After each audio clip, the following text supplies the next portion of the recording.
Police द्वारा जो report दी गई तो रिपोर्ट के आधार पर जो यहाँ पर कोर्ट में जो रिपोर्ट पेश हुई थी वो रिपोर्ट के आधार पर पुलिस ने जो धारा लगाई थी नॉन वेलिड प्रकृति थी। अच्छा। और हमें ये साबित करना था कि पुलिस ने जो धाराएं लगाई हैं वो गलत तरीके से उसने जो तहरीर दी थी गलत दी थी।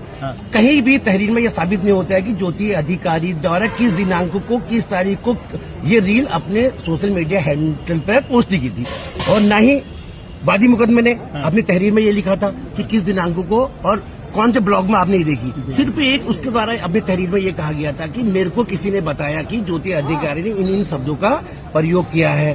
कहीं भी तहरीर में ये नहीं था कि उसने देखा है। तो कोर्ट ने इस चीज को भी देखा, और जो अन्य जो धार्मिक भावनाएं वाली बात थी, उद्देश्य ज्योति अधिकारी का हमेशा सही था, गलत तरीके से उसका इंटरप्रिटेशन हुआ है। कोर्ट को हमने इस बारे में बताया कि ज्योति अधिकारी कुमाऊं से ताल्लुक रखने वाली महिला है, और जिसके ऊपर स्वयं एक क्या कहते हैं कि पहाड़ी में जो देवता आता है, तो उसने ये बात इसलिए रखी थी कि कुमाऊं के जो देवता होते हैं वो एक अच्छी जब धुनी लगाते हैं, वहां पर एक शुद्ध की जाती है जगह, डंगरी बुलाते हैं, जगरी बुलाते हैं, तब वो देवता आते हैं और तब वो अपना वो देवता नाचने नचाने वाला दृश्य था। हाँ, मतलब ये उनका जो वो था सोशल मीडिया में कि जो भीड़ में बिना अघोर में, अघोर तो आप जानते हो पहाड़ी में अघोर किसे कहते हैं, कहने की जरूरत नहीं, जो पहाड़ी होंगे सभी पता होगा अघोर क्या होता है। नाटक सोतक या आदमी जो चीजें, इन चीजों में देवता नहीं आते, बुलाने से भी नहीं आते।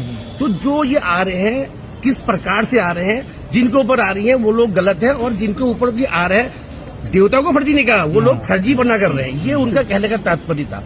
उसको किस प्रकार से, क्योंकि ऐसा होता है जब नए नए सोशल मीडिया आदमी चलाता है तो कहना कुछ और चाहता है, उसका अर्थ का अनर्थ हो जाता है। तो इस बात को कोर्ट ने जाना, और हमने कोर्ट में इसी बात पर ध्यान दिया कि हमारा उद्देश्य कभी भी जन भावनाओं को ठेस पहुंचाने का नहीं था, और बेल होने के उपरांत भी हमारी कोशिश रहेगी अगर हमारे कहने से, हमारे शब्दों से अगर किसी को आघात लगा, उसके नाम रील के माध्यम से माफी मांगेंगे, कहेंगे सोशल मीडिया में। हमारा उद्देश्य यही नहीं था, और 5 दिन इस मामले को हो चुके हैं, 5 दिन भी हो चुके हैं, कोर्ट ने इसको माना। और जो हम बात है हमारी धमकाने की, एक मुकदमा पुलिस द्वारा और लिखा गया था हमें धमकाने का, 35 का नोटिस दिया गया, उसके अनुपालन में हम वहाँ गए थे। उसको हमने पुलिस की पूरी गरिमा का पूरा ख्याल रखा, संविधान की गौरव का पूरा ख्याल रखा, लेकिन उसके बाद क्या हुआ, किस दबाव में इसमें हम नहीं जाए।